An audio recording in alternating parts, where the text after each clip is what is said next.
আমার জীবনে যতগুলো সরকারি কোয়ার্টার দেখেছি,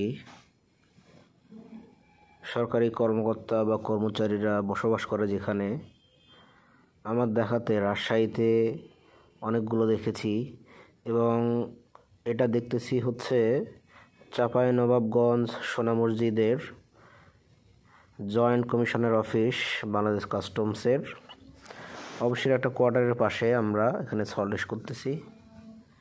দেখতে পাচ্ছেন এই বিল্ডিংয়ের সাথে একটা বট গাছ কত বড় হয়ে গেছে, অথচ এটা যদি ব্যক্তি মালিকানাধীন একটা বিল্ডিং হতো বা এই এই এই কাস্টম অফিসের কোনো কর্মকর্তার বা নিজস্ব কর্মচারীর কোনো বিল্ডিং হতো, কখনোই বিল্ডিংয়ে বট গাছ কেন একটা ছোট আগাছাও কিন্তু থাকতো না।